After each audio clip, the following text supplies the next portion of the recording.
Um, so next month we have Linda Blakesley, David Henry, Brianna Ben Cosme Beto, Nancy Gerber, and Joseph Ellison Brockway, who's here this evening. So please join us. It's on May 6th at 7 o'clock as always, and it's going to be another great lineup. So, so here we go. Let's see. I want to start tonight with our amazing former Connecticut Poet Laureate, Nancy, Margaret, I did it again.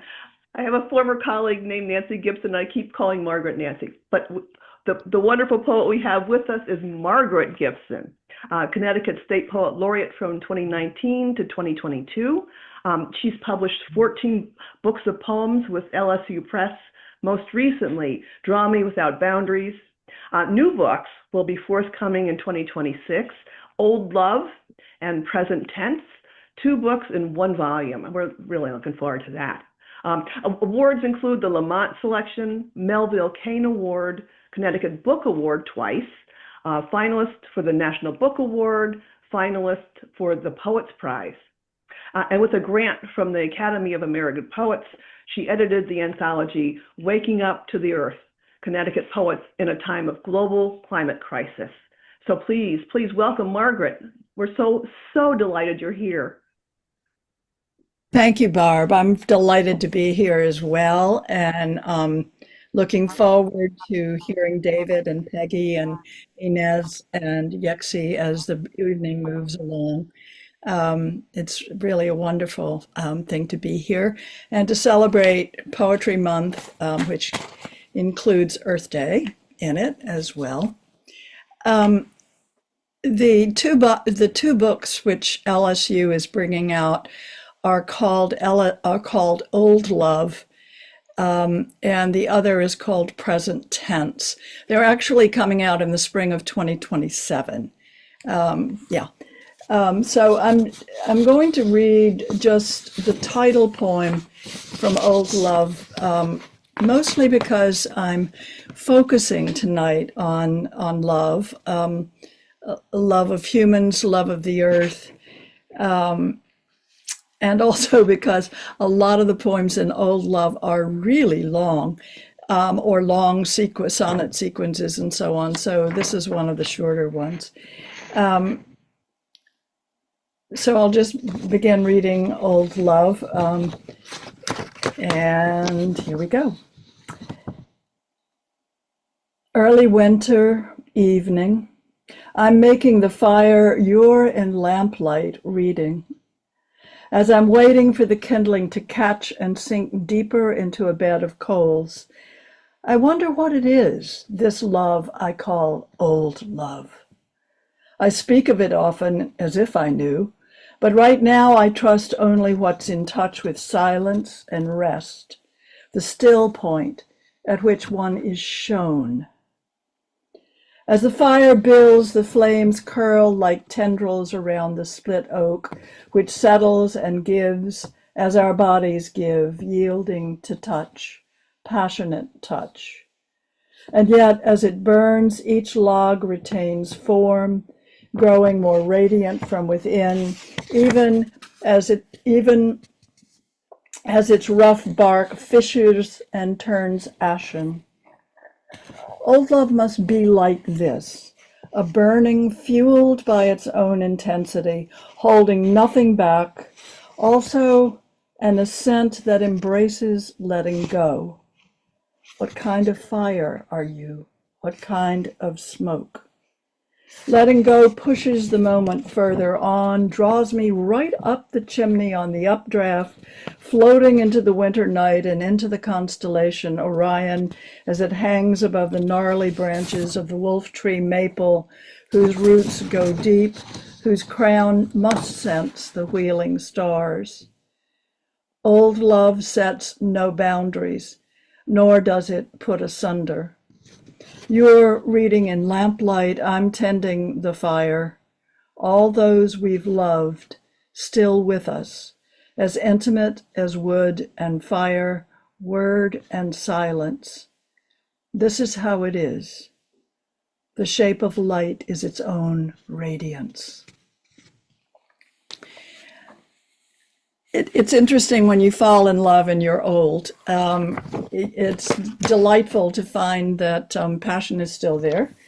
It is also gratifying to realize that as you get older, you're able to love better, and that those you've loved in the past somehow are presences still in the house with you. Some of you know John, and yeah, so we've both been very blessed. The poems I'm going to read now will focus in some way on love and on the restful mind. They come from the book that got itself together really quickly, starting in June and just rushing through the summer and the fall and still going, just got itself together. And I'm going to read the first poem in that book called Dragonfly Mind. Sick of the news, self-weary, I go out to write in the sunlit, cool air. Most transient birds have flown. Who knows? I may get the hang of it, flying, being a bird aloft on a thermal. Or I might learn to curl the human mind into a nest. But now a dragonfly lands on this very page, and I pause. What follows now is from memory. How the dragonfly offers itself, 4 slender wings, each one tapered, translucent, a brush of black ink on the uppermost edge of the sunlit tracery its wings are. Now it rubs fine thread-like wands over its mandibles, the round nub of its head slowly swiveling, the scarlet tube of its tail pulsing. How does it breathe? Does it smell me? Does it know the word mankind is an oxymoron? Why isn't it afraid? Is the wee cask of its thorax the seat of its strong, surely single-celled heart? How still it is, how alive. But now sudden wind and a swift leaf carried close to us makes the dragonflies startle, then settle on the words human mind near the top of the page, and it darts away, all present tense. With what tact it touched down on the problem, the human mind, always in a hurry, wanting what it wants, devious, imperious in its self-pity and loneliness. If only the mind were a resting place, a sight, a still, sunlit place. Hushed, I sit a while before taking up my walking stick of words. Whatever I love, moment by moment, is what I am. Nothing less, nothing more. And as many of you know, thank you. As many of you know, I've been writing, one of the old loves is of mine, and in that book is the love of the earth and our inseparability from it. And a lot of my work in the last couple of decades has been focused on trying to break down that sense of human separateness from the earth that supports us and of which we are an inextricable part. I love the earth, but my goodness, when you look at what we're doing to it, yeah. So I'm going to read a poem now, 3 sonnets. It's called Coast Sycamore Vinegar List. And it begins on a train along the coast, speeding down to New York City. But you know how it works sometimes when all the seats are looking north, looking the other way, so that you're just looking at where you've been, not where you're going? Yeah, it seemed to me like a really good metaphor. Coast Sycamore Vinegar List. Another cloudless, blue sky day. Out there, sonnets of geese and black truck tires afloat in the drying salt marsh this train lurches through. All of us aboard sit facing back toward where we've been, not toward where we're headed. Regret and denial, the twin engines that power this machine. It goes too fast, doesn't it? Less than a century to ruin the earth. But surely earth is forever, we say, yet it may, and it will, wobble on its axis, roar, pour, sizzle, freeze, then create anew. But never again the osprey, its great winged lift and glide. Never again the sycamore, spire to root. That prayer. As for the idea that another world will evolve to replace this one, a friend wrote, but I love this one. Pretending to buy hope or time, I just bought myself a shirt of the shade of jade green leaves. But the jade plant in my low-lit window grays and mildews no matter how I dust the plump leaves, spray them with vinegar, water, and trim. It gathers toward gone, leaving me to rhyme myself and earth. As for the relationship between humankind and the earth, I'd like to believe it's curable. We don't have to appeal to the old gods. We need what's harder, the will to change. Call it a list, a litany, an obit, a call of the wild. Here's what I love. Barred owl, that bard of the night. Red-shouldered hawk, coyote, sparrows, a field of corn, a field of wheat, nurse logs, moss, a crescent beach with dunes and roses, sea turtles, little goggle-eyed fish, the operatic humpbacked whale, fast-moving clouds, first snowfall of the season, peepers in spring, oak tree, heritage roses, herons green or great blue, beetles, wiggle worms, black snakes, spotted moth, dragonfly, elephant, the goofy, sweet-eyed giraffe. Human beings, all of us, loving, troublesome, or kind, and a gentle rain. That's just the beginning of the list.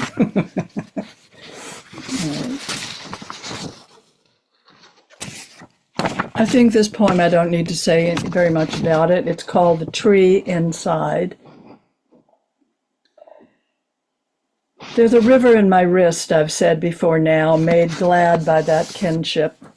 Metaphor sometimes gets it right. And now in the sun after last night's rain, as I see small prisms, thousands of them, momentary stars on the evergreen branches of the cedar outside, I confess I've also wanted to be a tree, a cedar perhaps, or an oak with its sturdy branches. Better, a maple glowing gold in dusky autumn light.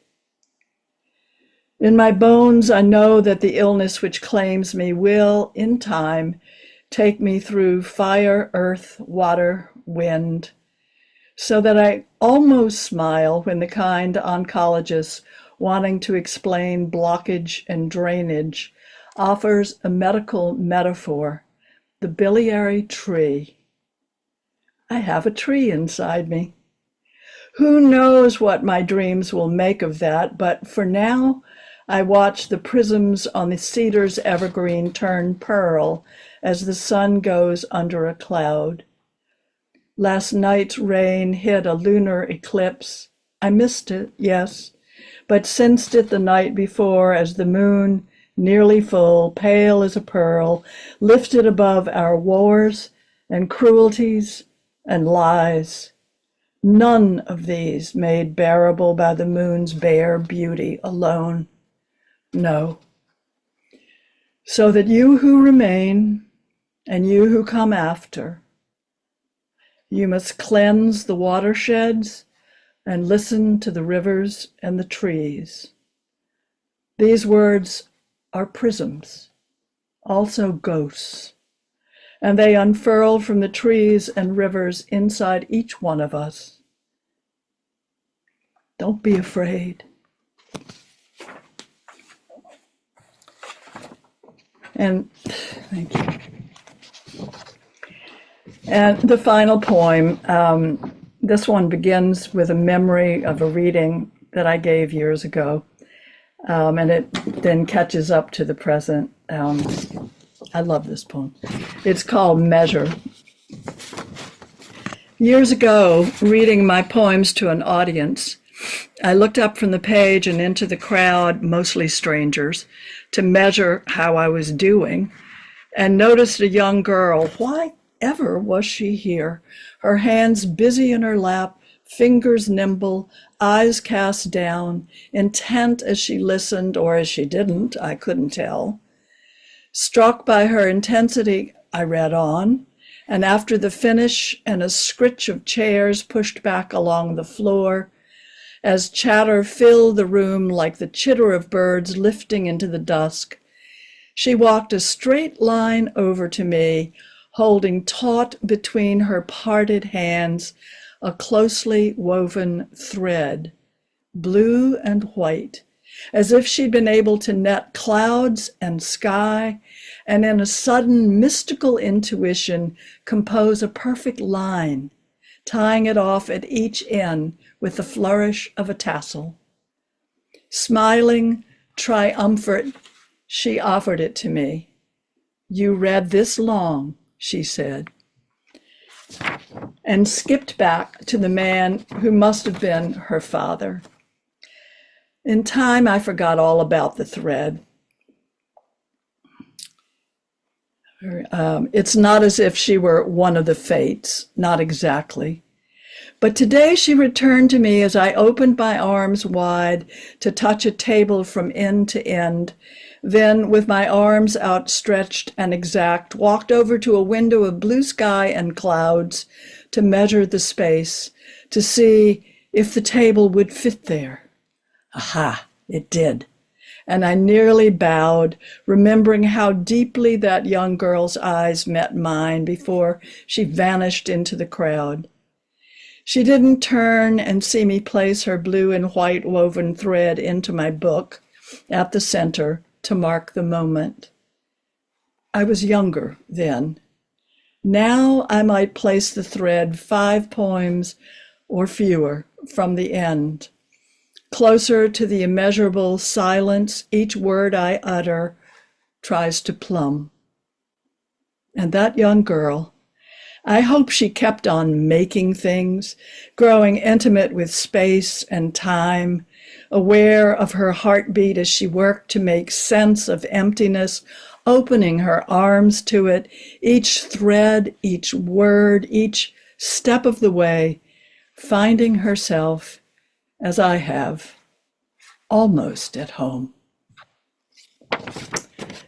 Thank you for your listening.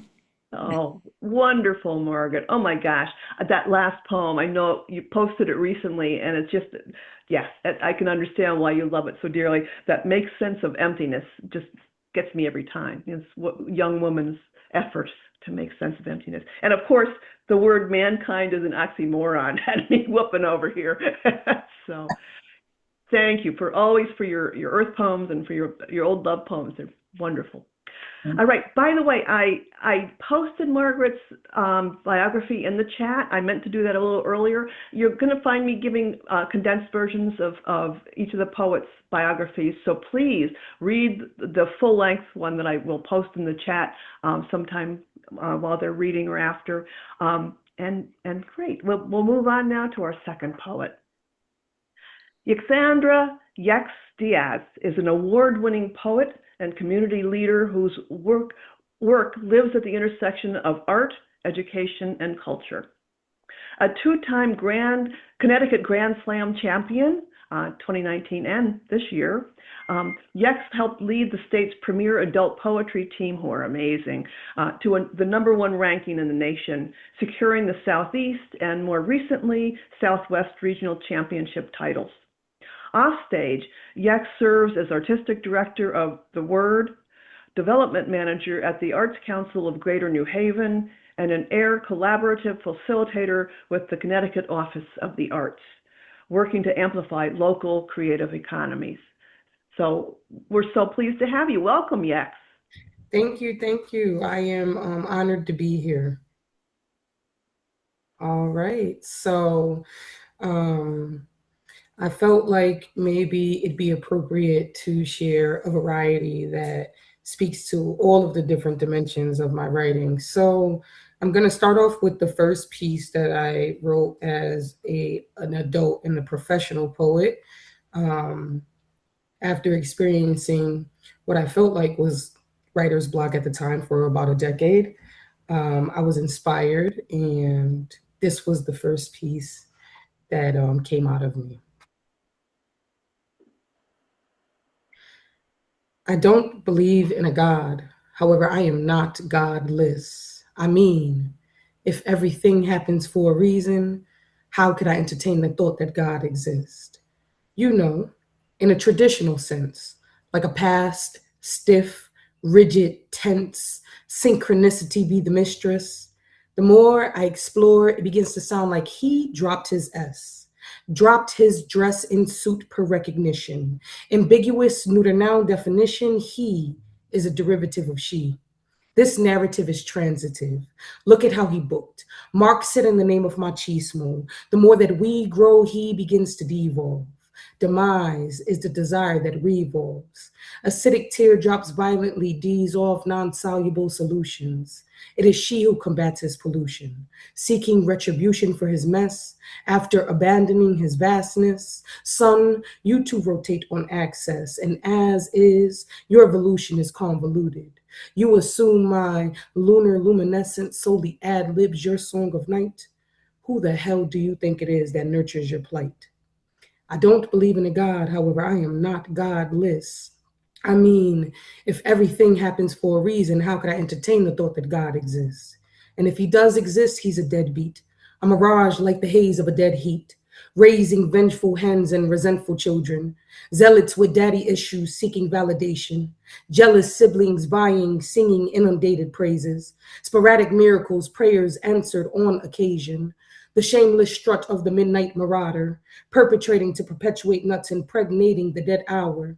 Neurotic, narcissistic, psychotic, and vindictive, who is more restricted than Mother Nature with the world at her bosom? Suckling her to sate our strife, depleting her resourceful life, she renews herself, recite, coming full circle akin to mother with child, cunning like a woman scorned, tongue sharp, heart vile, mighty like the sword, hum lullaby volatile. She is ripe, raw, real.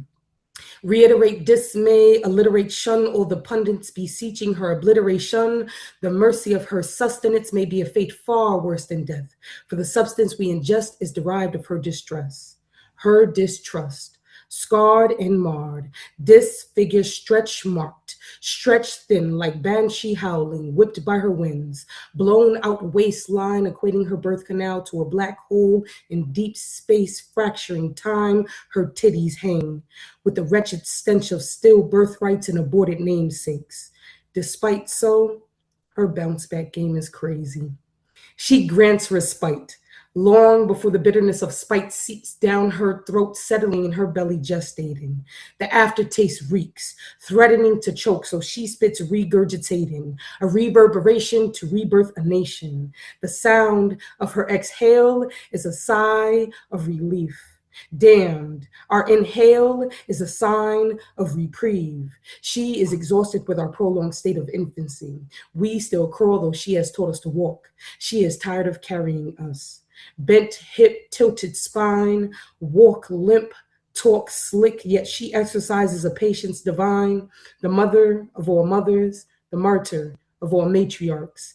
This maternal deity's matrix plays tricks on the origins of infinity, concentrated dark matter moving swifter than the speed of light. She stays fly, the source of all life. I don't believe in a God. However, I am not godless. I mean, if everything happens for a reason, how could I entertain the thought that God exists? And come the morning when we wake, parched lips sip from the cup of water taint, eyes prostrate, hands elevate to skies we paint, poisoning her offspring and grow the forest rank. You can hear the disappointed cry of a mother faint between the thunderous booms and striking features of lightning, her contractual quakes, shifting faulty plates, hemorrhaging casualties when the surface of her abdomen is cracked open. The aftermath is frightening. The only thing immaculate about your conception is I dropped my ex. Child, why would you deny? I dropped my eggs to ease my loneliness. Bent like a rib, I did not come from your side. Do not attempt to straighten me. For if I break like waters, I will send you back from whence you came. Implement implantation, incepting your reality. The sole creator of souls, the vessel to the physical realm. My womb is Eden. On earth, hell, no escaping. Your labored return, unfavored reincarnation. Knowledge fed, eternal lactation. Lessons relearned until maturation. The blessing earned, nirvana. I go by many monikers, but you can call me mama. I don't believe in a God. However, I am not godless. I am God. They tried to condense me to goddess. Paradoxical? Naivete is bliss. Align your paradigm. I pre-exist. All right. Thank you. Thank you. So this next piece is an excerpt from the manuscript of my first book. And the book is called Epistles to the Heart, and it's quite literally actual love letters that I've written over the years. And this particular poem is called The Girl with Brown Eyes, and it is an ode to the chapter on love from The Prophet by Khalil Gibran, and also The Alchemist. Like a girl from Andalusia with flowing black hair and bright Moorish eyes, I wear modesty on my heart and dream wide, for God is always speaking, burying and uncovering love, lest we forget it is a virtue and not a vice. A student to the language of omens, I carry only one cowrie shell, a token, not an intercessor. I only need 3 to agree. Me, myself, and the universe has already conspired on my behalf. Purging all impurities, I set my soul on fire. A polyglot like Fatima, I speak love to the wind and the water, to the essence of life, which carries me wherever I go.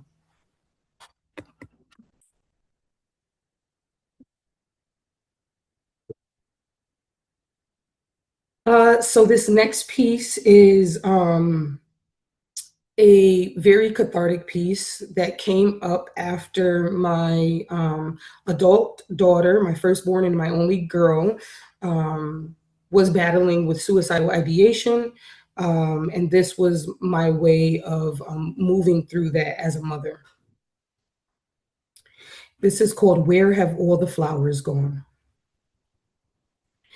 Withering on the outskirts, a field of cherry blossoms and rotted roots, I pull weeds in Stockholm that have risen on the 3rd day. There is no resurrection, only exorcisms and overstayed welcomes. A putrid invasion floods the damned, giving way to ablution of the redeemed, leveling perfection. This cup runneth over with the hooves of death and 3 forgotten seals in my left palm. I cannot find a worthy mask, nor the wearer of my face, where holy water and holy oil settle feuds with a whisper, a mighty hiss, a double-edged sword to sever the pendulum at its neck, resting on itself, unable to swing back. Oh, how the field quickly becomes overgrown, with eyes that cannot discern molehill from mountain and lion from lamb. a one-sided coin as a token of appreciation, grants entry where I sought escape, through revolving doors that lead down rabbit holes where unexpressed love guises itself as grief, like an idea stillborn in blistering heat. A summer's rain and the mercy of God are synonymous.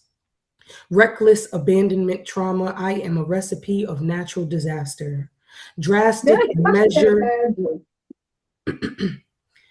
drastic in measure, perpetually self-disciplined in the act of destructing my own saboteur, deconstructing pain in hopes of engineering pleasure, the alchemist has gone mad from inhaling vapors of a prayer's corpse.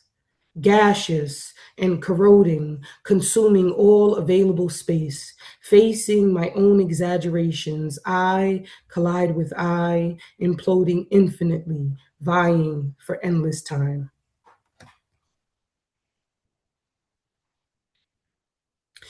All right, so this next piece that I'm going to share is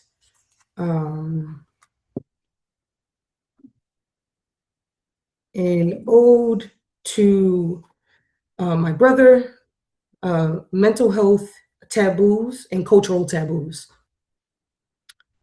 Okay. The protocol for divine order is to rule over the noise. The protocol for mental illness, let the noise rule you. I wonder if my brother were born in biblical times, would he be considered a prophet and fail to receive the care he so desperately needs? Or if prophets were born in this era, would they be deemed mentally ill and still fail to receive the care they so desperately need? Would Moses be medicated, a burning bush snuffed out, no anointment, just appointments to sterile facilities? The protocol, when adults go missing, is wait 24 hours. The assumption is they left on their own free will. Funny to assume we're free or that we have will. The first time my brother went missing, he couldn't find his way back home, too busy listening to voices that aren't his own. The thing about losing your mind is you can't retrace your steps to find it. There is no map back to yourself. A lace blunt made him more dust than angel. One moment he was college bound, the next spiraling, no longer free to think for himself. Will someone quiet the voices? Can someone please just make them stop praying? A psych ward is no place for religious anecdotes. The protocol in a Caribbean family, when one is plagued with taboo, voodoo. The first spell, sweep it under the rug. Since he's out of mind, keep him out of sight. Avoid him like we avoid therapy. The second, roots to keep him rooted. A swatch of his hair wrapped around his toothbrush, placed in his shoe so he won't fly over the cuckoo's nest. Third, confirmation bias. It worked. He never left again, not even his room to tend to his hygiene, crumpled in the corner like dirty laundry.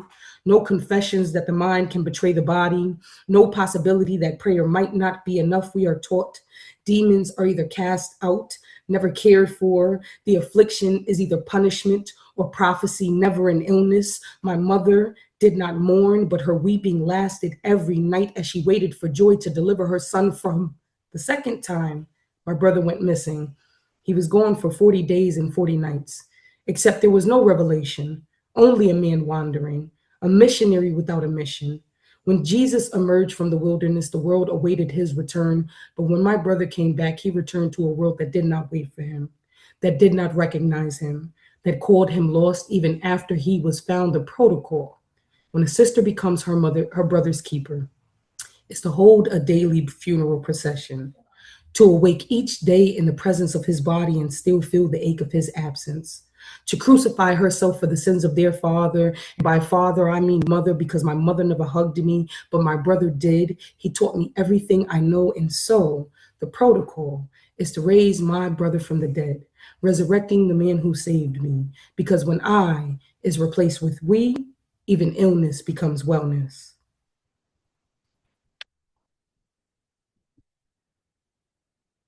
All right, and this final piece that I have for you guys is a really lighthearted piece. Right after all the heavy stuff.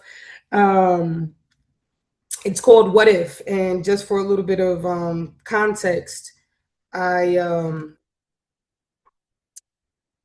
wrote this piece as a commission, but it was inspired because my 10-year-old, my youngest, is he's asked me multiple times, like, what did you want to be when you were younger? And he says he only asked me 2 times, but I recall more than 2 times. And I think that he keeps asking me because he just cannot believe my response. And I genuinely wanted to be the first female president, so much so that I did not plan for any other career. This poem is called What If? So it is calling into question what would happen if I did become the first female president. Okay. All right. What if kids got to vote? I mean, no taxation without, no taxation without representation, right? And what greater tax than the loss of innocence? To have someone dictate every aspect of your life and future with no say. I think, just maybe, kids would vote for a mom to be in office. Just imagine it for a second. What if I was president? First order of business, ratifying the Second and 13th Amendment, because well-regulated should actually mean regulated, and accept as punishment is a loophole big enough to drive a prison bus through. After that, I'd start signing some frivolous executive orders like, if you raise your voice in a meeting, you're automatically muted until you can say it again without yelling. Mandatory nap breaks for everyone because no one makes good decisions tired and hungry. All meetings that could have been an email are now illegal. And thoughts and prayers would require follow-up action within 30 days. I'd also issue a few proclamations. I would proclaim that care work is real work, that rest is not laziness, it's a silent revolution required radical resistance, that children are not future citizens, they are citizens right now, and that imagination is not a luxury, it is a survival skill. Because if the people in power can't imagine a world where everyone gets to live, then maybe, just maybe, they shouldn't be in charge of deciding who does. So again, I ask, what if? Michael Treats would run the Library of Congress. I'd appoint Miss Rachel as the head of Department of Education. A mother from every nation would be assigned to Homeland Security because there is nothing scarier than a chancla held by a woman with pinpoint accuracy. Ron Finley would clearly be Secretary of Agriculture because what's more gangster than gardening your way out of a food apartheid, because deserts are naturally occurring. The Department of Labor, that goes to a single mom working 2 jobs who already understands that dignity is the benefit package. Housing and urban development would be run by a former unhoused person because nobody solves a problem better than someone who survived it. The Department of Health and Human Services would be led by an abuelita who believes in therapy and Vicks vapor rub because healing requires both science and someone asking if you drink water today. Transportation, a public school bus driver, because if you can safely deliver 30 children to and from chaos every day, you can manage a national infrastructure. Energy would be led by indigenous.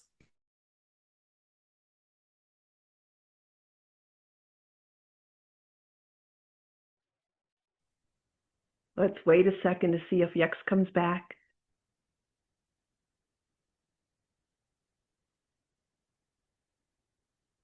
Oh, That's really too bad. It's a wonderful poem. isn't it wonderful? I know. Oh, is she back? Yex, are you back? Oh boy. Well, I don't know what to do. I think we should probably move on. If Yex comes back, maybe she can read the ending of the poem first. Oh boy, what a loss. Okay, next up. Yep, I'm waiting for her to come back. Oops. Okay, I just got a text from her and she's asking us to carry on. Something happened to her connection. So anyway, that was wonderful. Yay, yes, even though you're not here to hear it. Okay, next we have David Thacker. David Thacker's first poetry collection, Some Hard Stars, is forthcoming this month from Signature Books. He is a recipient of the Creative Writing Award from the Western Literature Association, a Pushcart Prize special mention, and he was selected by Tracy K. Smith for Best New Poets. David teaches at the Ethel Walker School, where he chairs the English department, runs the Visiting Writers Seminar, and is the Director of Community Partnerships. So welcome, David. Thank you. Thank you so much for having me. I wish Yex was still on so I could thank her for her poems. And Margaret, thank you. And I'm very, very much looking forward to Ines and Peggy. I get to be the one in the middle. I'm in the middle of the hamburger here. So hopefully I can be some sort of transition here. I'm going to build with my first poem. I think I'm going to build off of what Yex just was in the middle of reading. I'm going to read the first poem from my new book, which is out in 5 days, which I am, of course, pretty excited about. Here it is. If you want to see the cover. Oh, let me back up. So Some Hard Stars. The first poem is called Call for a Testudo Formation. Testudo is a Latin word for turtle. And a testudo formation is when all the soldiers get their shields and everybody ducks under their shields together in a group so that then everybody is protected together. So they overlap their shields. Call for a testudo formation. If the eyes are balls of liquid that fill with light, and if the light from the bedroom ceiling fan rocking gently across the eyes of my daughter, who is 7 and looking up at me for more than I've just explained about the election results and the now elected candidate whose words she knows we've shielded her from, knows their substance as she knows shadows out her window in the unknown houses, the neighborhoods are cast by men that are not shadows, looking at me, waiting, maybe I'll take it back. The puffed sweeps below those eyes, the cheeks, the mouth slightly sag. And I am made to understand she now knows her parents have always been small shields. Her knowing, her girl, her body, her unjust, her heavy knowing looks back at me, not steadily. Something rocking there other than light. So, thank you. Thanks for the claps. It's very strange to read on mute, or not on mute, on Zoom, and to see all of these fancy like animations go. And I'm realizing I haven't taught on Zoom in a long time, and there's all these buttons that I don't know anymore. So, but I appreciate them all. I'll have to have somebody teach me a thing or two. So this book, Some Hard Stars, as the title maybe suggests, it very much wants to look honestly at hard things. But also, if we're being honest about life, we want to focus on some joy too. And so maybe I'm going to focus tonight more on the joy side of the book than on the more of the hard stuff, though it always mixes together as it does in a life. So here's a poem called Lamaze. The instructor said to loosen my knees, to wallow in my pain, to low even. My head and forearms on her counter, I was shaking it slow for my wife watching with the rest. I felt exactly like a man, trying to act like a woman, to be thought of as the kind of man willing to act like a woman to please his wife. The tittering said, for the men, I was doing it right. But the instructor wanted a different sway. She lifted my stomach to make my spine a buttress, to tuck my tailbone.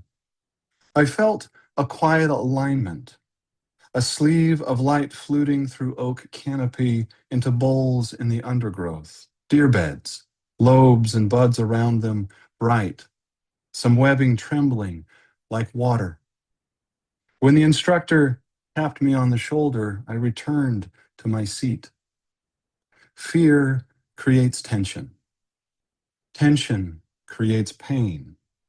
Pain creates fear. That's what she kept repeating.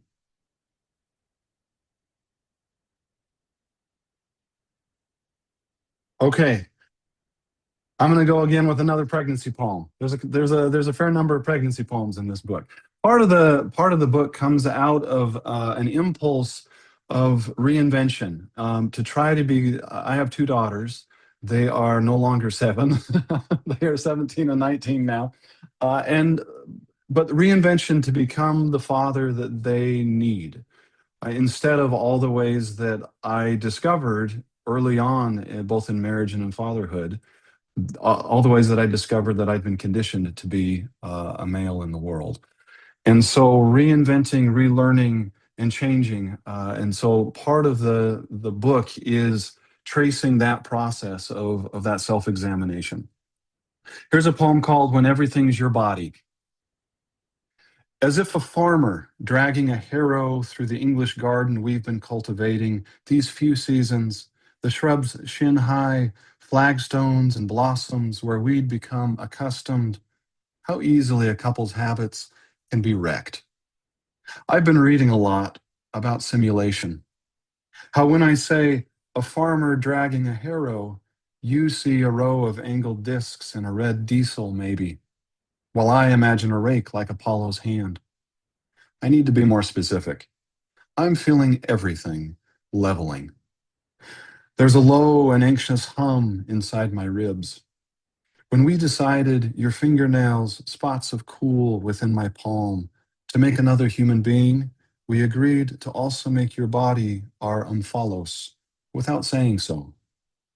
We used to make the kind of talk that snipped the overgrown between us into animals we could walk around pointing. Let's call that couple shorthand. When you ask me now what I think of Emily or Jan, I can only muster either's fine and offer names like St. Larry. Easy humor. I'm trying not to see how the seatbelt pulls your collar down. I'm trying not to let on. It's become my conditioned response when we're near each other. I own I've let it. Remember how the new employee loaded the paint shaker without clamping the can, and you called to describe the mess?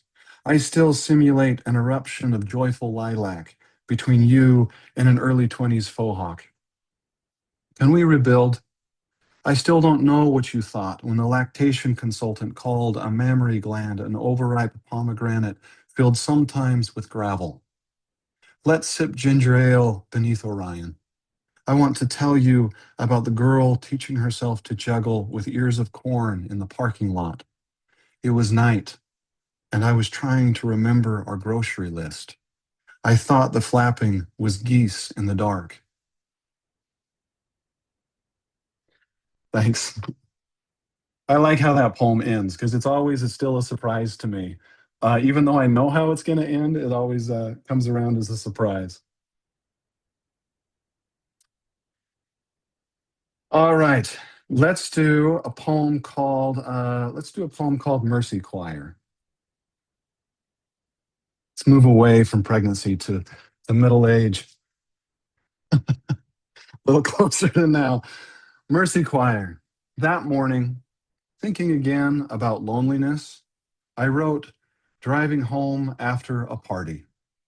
I wrote, a doe swooped into my headlights to get the startle of it. And for the enchantment, she moved as if she didn't move, as if the light for her were rivulets she lingered above, translucent yellow lapping along her belly, among her delicate legs. It seemed impossible not to mythologize. Loneliness may be my founding myth. I needed a line, an image, a rhythm of middle age, not youth. I wrote, the dead accrue across a life as love accrues. And though it seemed as right as two truths holding hands, I didn't trust it. Then my lower back began its familiar ache. And walking around, I discovered the jasmine blooming. My dead, a slowly growing congregation, and me, a shabby chapel. I reverberate with no one singing, and then singing.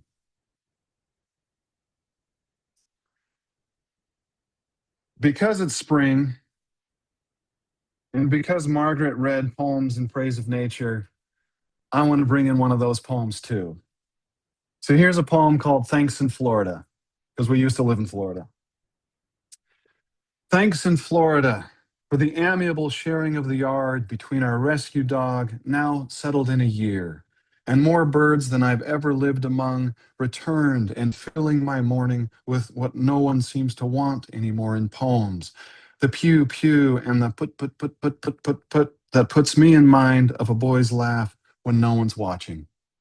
Also, the woodpecker's ghostly headbanging, and a chut chut chut, and a woo too, swooping to the grass peppered with seeds, and whatever keeps sampling my ankle blood when I clear toys from the lawn. And how soon the cicadas will turn the yard into a substation before dropping like spent dates, which the dog loves, each crackling body a 9-volt lozenge with wings she gentles in the fore of her mouth so her lips ripple. Sirs and madams, morning dove pecking near the foot of our porch, finch nonchalant 3 feet further, a possum somewhere beyond the fence dreaming tomatoes, and skinks tucking tighter in the shrinking lines of siding shadow. By making this springtime yard temporarily so near Eden, you have made me happy, though my happiness is never the purpose. Strut all you want. I'll hold so still. Thank you. I will do one more poem. And this is a kind of thank you to everybody for being here and for being willing to spend your Wednesday evening with us. It's a poem called Old Hurt, and it begins with an epigraph. And the epigraph is, in humans, evolution may have amplified the experience of pain under conditions in which an honest signal can solicit aid. And that's from a paper called Evolution of Mechanisms and Behavior Important for Pain. Who knew? Old Hurt. When did the blues become a white teenager with his eyes closed? My hair sways over pursed lips, over my I'm never gonna end this guitar solo grimace. A boy like me, holding back a waterfall with nothing but a face. What foolishness am I up to? Flinging the blues scale around a basement. Answer, I'm trying to wrap loneliness, bend an inconsolable F sharp into G, then E quick to a C sharp wag in a code that will let me lay it to rest. Will you excuse my doomed retrofitting? Can I?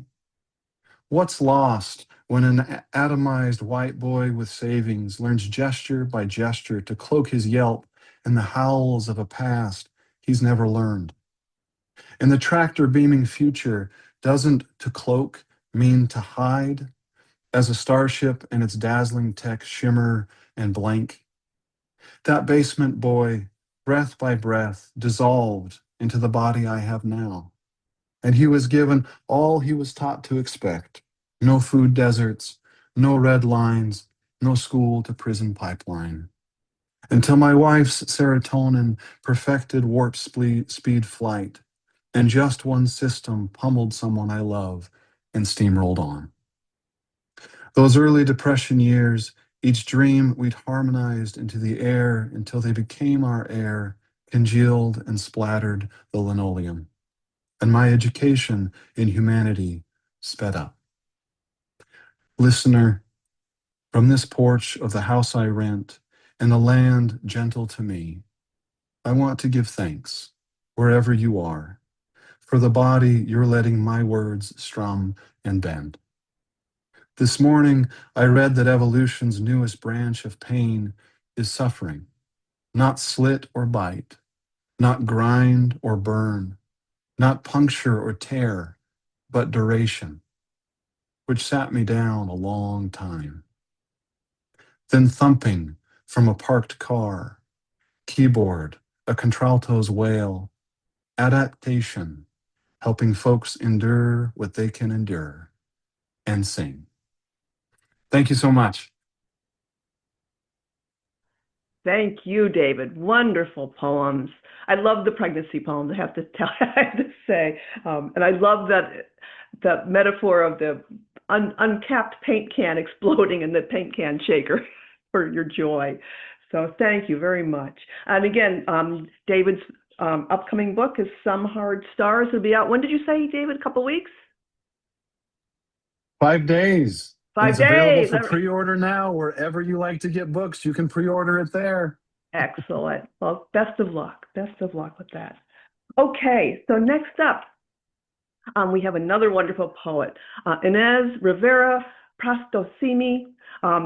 Her scholarship and poetry focus on marronage, which, by the way, I had to look it up, is the act of enslaved people escaping from plantations and forming independent communities in remote areas.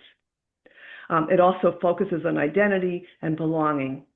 Her poetry collection, Love Letters to an Afterlife, was a finalist for the 2019 International Latino Book Awards and the 2019 Binghamton University Milt Kessler Poetry Book Award. She is an associate professor in the Department of English and Modern Languages at the University of Hartford, and please check out Ines's full biography in the chat. So welcome, Ines. Thank you, Barb. I want to thank Barb for inviting me. She was very persistent in inviting me for tonight. And I just want to thank you, because it's been an awesome night. And I know that I'm in really good company with my fellow poets and the listeners and viewers that came today. And I'm just really grateful to be in such good company.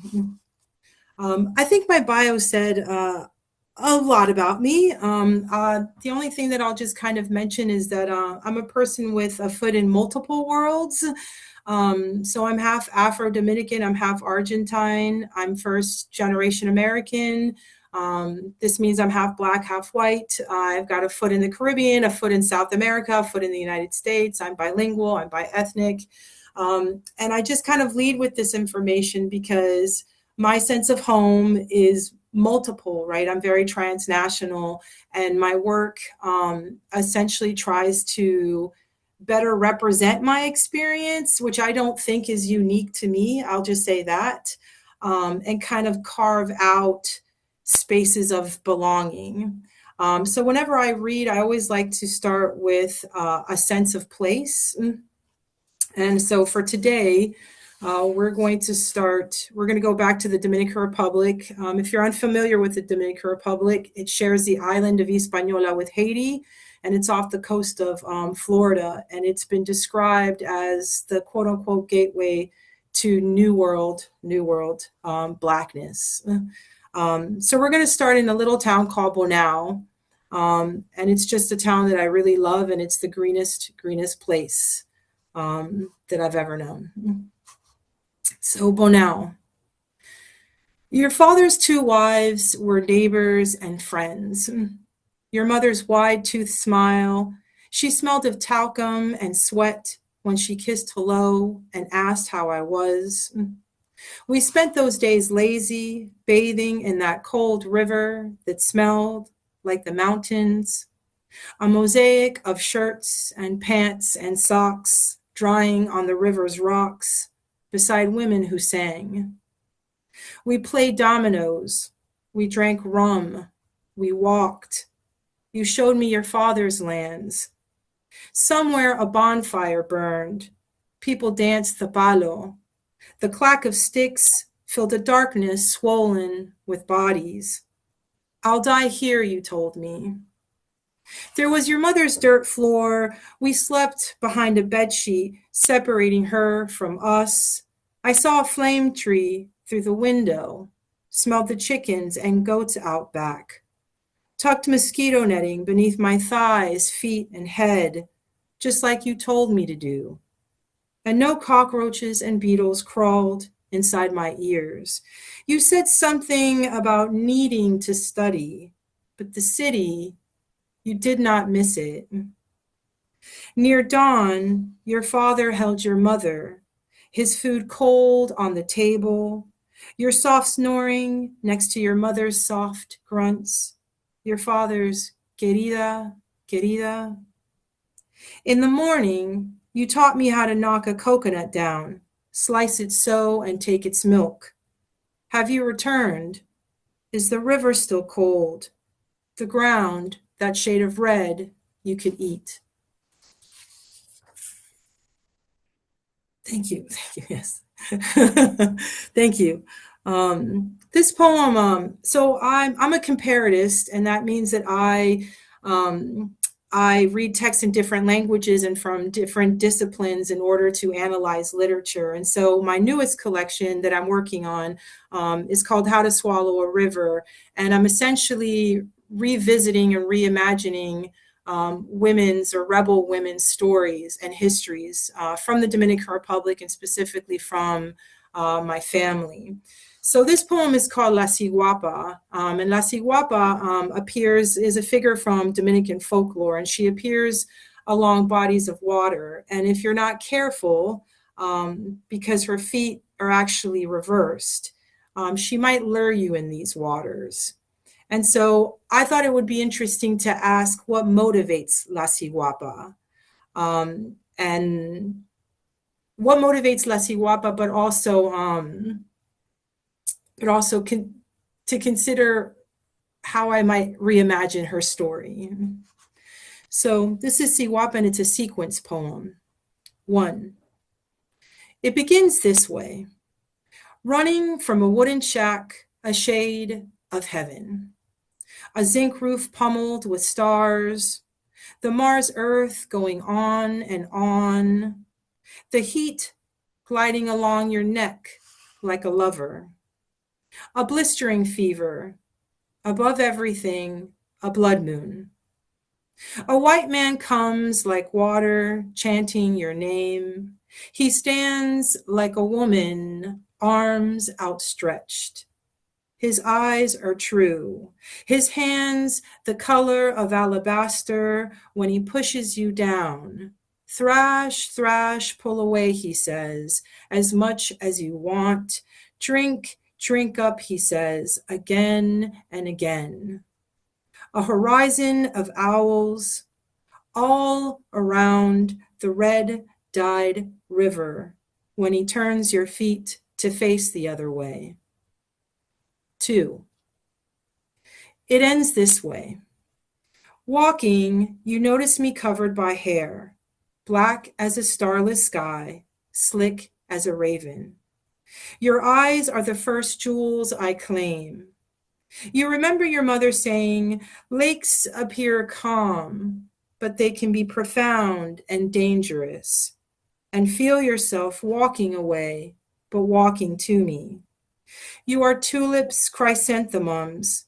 You are tiger lilies in my head. Let me cradle you like someone who loves you, of dandelions, of daffodils, of hyacinths in my head. Glide, my black tulip, and I'll take you to the lake's bottom. Tell you about my sister, my mother. Tell you about my baby down here because of the man with Jesus on his lips.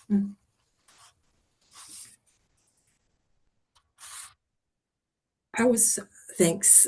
I was actually going to read a different poem, but I think I will kind of extend the theme of motherhood or pregnancy, and I'm going to try a different poem. This is also from the manuscript I'm working on, and I'll just say that this is supposed to be playful. I've never actually read this for an audience. But you should know that I'm kind of a playful poet, and there's a lot of animals that appear in my poems. Sometimes these animals represent people. So in this case, the jaguar is the actual baby. So this is called The Pursuit. The jaguar eyes me from his bassinet, breaking his stare only to bring his paw up to his mouth. They call it the rooting reflex when babies turn to face their prey. He cautions me with many claws, lunging to signal he must feed. I ask him if he'll crush my skull like his larger counterparts. I tell him what is on the menu this evening. I ask him, pick a snorting peccary, a slithering snake, a spotted striped tapir, or a slow-moving sloth. He growls. I continue. Perhaps something simple, a frog, a fish. But he insists. I have read that jaguars are anomalies among cats. They love the water. This is the way they move between the world of sleep and wakefulness, between the world of living and a world of ancestors. So I carry him up to my chest like a wave and tame my mighty jaguar with gurgles and milk and a song about a woman who became a jaguar and lived under the water counting waves. And in the song, I sing of sleep as a battle to reach messages our dead send as dreams. I tell him, feed, feed. And on another day, he'll go hunting and use those 2,000 pounds of force in his jaws and maybe even kill his dear mother. Thanks. I'm just going to read a couple more poems, just two more short poems. This next one also kind of relates to motherhood, but it also kind of comes back with having a foot in different worlds. Tongue tie. I sweep my finger gently underneath his tongue, stretching the lingual frenulum, a tight fold of tissue shaping his organ of speech and taste into a heart. Lingual, relating to, resembling, or produced by a supple matrix of 8 muscles, believed to possess extraordinary strength. I peer into my son's mouth, relieved to identify the cause of his ravenous whimpers, his insatiable wails. He is a month old. I fear he is already boggled down by his bilingual heritage. 2 languages pinning a muscle architecture, hungry to move with the agility of an octopus's arm, an elephant's trunk. And because I like to end things on a positive note, the only thing you need to know about this poem is that there is a little bit of Spanish. There is a question that keeps being repeated. That's sabes español, which means, do you know Spanish? Can you speak Spanish? And this one's called Border Crosser. Border Crosser, name my country. Lean in, whisper syllables of soul. Ask, sabes español in your accent from between the Cayman Islands and Toronto. Phenomena like the Atlantic yanking at my sides. Ask, sabes español in your conspirator's tone. Draw a sunset across my heart. Lean in, whisper, home, between Hispaniola and a silver republic, some amorphous landscape under blue lizard waves. Ask, sabes español, and when I turn to draw your face, make me visible in an alphabet from nowhere in the world. Thank you. Thank you. Thank you. Oh, I love the Jaguar poem. I mean, I such like mystery. it too. Boy, I love It's a little dark. A little dark, yeah, turning to eat the mom at the end. But I think any mother has had that worry. So thank you. Beautiful poem. And I look forward to seeing How to Swallow a River. That sounds fascinating. So good luck, getting through with that. Okay, last up for a remarkable evening this evening, you have Peggy Dietz Shea. Now, Peggy is a 2-time Connecticut Book Award winner and the author of more than 500 works of poetry, fiction, and nonfiction for all ages. Her new humorous book, Tick, Tick, Tick, Tick, draws on her 27 years with chronic Lyme disease. Peggy founded and directs the Poetry Rock series, now in its 10th year, and the inaugural Poet Laureate of Vernon. She is president of the Connecticut Council of Poets Laureate. So welcome and thank you for hanging in there, Peggy. Thank you so much, Barb. You are just an amazing Poet Laureate Emerita, still going at it. And this series, how many years has this series been? 3? You helped us get through that pandemic, and thank you. And thank you to my fellow readers and my fellow poets and friends and loved ones out there. Thanks for tuning in. I was devastated in 2024 in the summer when I got my second bout of COVID, and I had been vaccinated, so it was mild, but the first case gave me a 5-month relapse of Lyme, and since August 2024, I am in another relapse from the second bout. So it's been a real haul. We've tried lots of things. Some things work a little bit, some don't.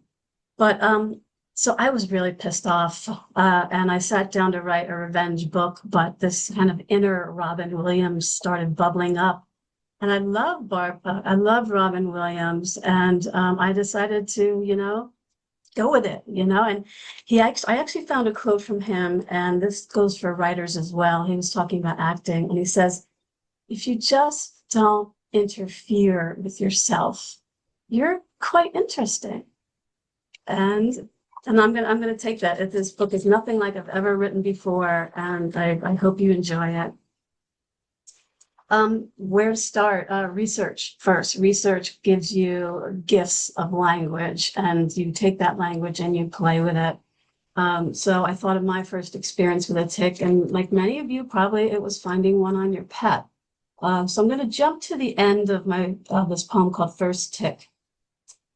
I follow my father outside, inhale the sweet butane of his silver lighter, jump when he places the tick on the sidewalk and sets it on fire.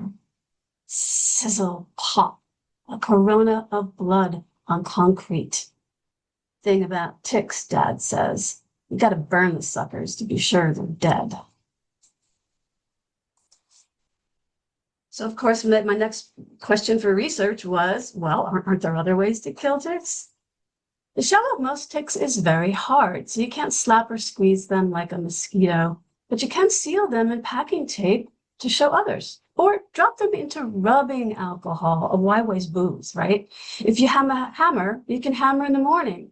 You can hammer in the evening all over this land, because 900 different species of ticks live all over the world. Ticks can breathe underwater for 2 or 3 days, so don't dispose of them in a porta potty. They can crawl up and attack whoever's sitting pretty. Ticks can survive a hot water cycle, just to flush them down a toilet at someone else's place, someone with a septic tank. Chickens love to eat ticks, so just flick those ticks over the fence into your neighbor's yard and keep that nasty rooster quiet. But wait, burning ticks was fun. We started brushing our dog's coat more and whooping when we found ticks. My brothers and I spent whole books of matches lighting up the suckers. Sniff of sulfur, then ticks sizzle like little steaks on the grill. I've since learned that children who abuse animals may grow up to abuse people. As a child, my dad killed 3 cats that had killed his bunnies. 3 of my 4 brothers went to military academies, and I became an author who enjoys knocking off bad characters. But none of us beat our spouses or our kids, so that proves it's okay to burn ticks. So like many of you who love animals, and I've heard quite a few animals mentioned tonight, I imagine that you think about how they mate and what goes on there. Well, this is what happens with ticks. This is called absentee fathers. Talk about parasites. When a female is so engorged, say 5 days into her meal, her feet losing grip of her host, her body a rising balloon, the male tick pounces. Actually, it slinks. beneath her belly and spews sperm from its mouth into her genital core. No prior consent asked. No, pardon me for interrupting your meal. When the female stops feeding, she drops off her host. The male says, "See you later, sucker," and skedaddles. No shotgun wedding, he thinks. No judge to order child support. But the female gets the last laugh. The male dies after mating. Do ticks laugh? That's a different poem, but I'm not going to read it to you tonight. So I'm thinking, if female ticks were lesbians and male ticks were gay, that would solve a lot of problems. They could live longer. We could live longer. The female ticks wouldn't have clutches of 2,000 to 800 eggs that would kill them upon birth. Isn't that a better world? Can't you just foresee that? So I thought, now available tick dating apps. Fed up with strange males creeping from behind you to violate you and leaving you with thousands of fertilized eggs whose birth will actually kill you? Try Tickle Her. Meet independent females and enjoy walks in the woods, fun conversation, the arts, women's sports, emotional honesty and aging with glam, and best of all, safe sex. Start your profile here today. Males, admit it. You're attracted to her balloon of engorgement and that bare paw just asking for it. Don't do it. You will die immediately after mating with a female. Try Tickle Him. Buy a few extra months, even years, wilding with the guys, launching onto bucking broncos, tossing back a few shots of O positive. Screw vulnerability, intentionality. Start your profile here today. Full disclosure, Tickle dating apps are owned and operated by the not-for-profit Tick Abolition Consortium. Okay, so you heard that there are more than 900 species of ticks in the world. And I'm like, how am I going to write about even just a handful of them without sounding expository? So I just thought, well, of course, a world tick pageant, open gender, okay, and hosted by Ryan Seacrest. Who else? Right? Okay, here we go. I'm not going to read all of them. Good evening, tick lovers and haters. Welcome to the long-awaited finals. Here they are, hailing from every continent, our creepy, crawling contestants.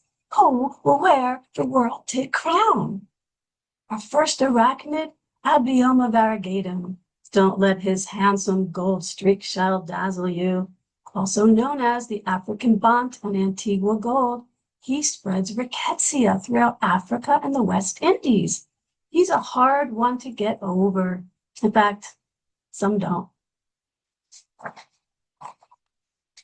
Next, Dermacenter reticulatus. Folks, this European tick can live for years, withstand freezing temperatures, and swim for months underwater. If you're looking for a tick to spend climate catastrophes with, this German Dermacenter is your pick. The French ones are always on strike anyway. Here's Ableoma americanum, the lady lone star tick. Appreciate her looks while she's young, for that stunning white star on her back will fade as she ages. You might think she lives only in Texas, but she gets around. She's a real alpha gal. Warning, if you like steak, stay clear. Her bite will make you allergic to red meat. Ixides holy cyclist is an Australian beauty with her fetching golden tortoise shell, but humans admire from afar. She will literally take your breath away. She can inject neurotoxins that paralyze people and animals and eventually cause asphyxiation. Now, holo, stay back. I mean it. I'll disqualify you. Security, guards. While the judges tally their scores, let's congratulate our category winners. Congeniality Award. Dermacentor variabilis, Canada's dog next door tick. Why, shucks, they are such good sharers. The average number of dog ticks on a Canadian moose is 47,000. Let's give the dog tick a hand. I mean, an ovation. Talent Award. Ixodes scapularis. This adult female tick can discern between the urine of bucks and does. They prefer does as their blood does not cause the roid rage found in bucks. The results are in. And the winner of the World Tick Crown is sea crust has frozen. It's me, mates, the paralyzing tick from down under. Sorry, Ryan, resist the taste. Is there a doctor in the house? Thank you. So well-fed ticks can go dormant for up to 2 years. So that got me thinking about, like, do they have nightmares?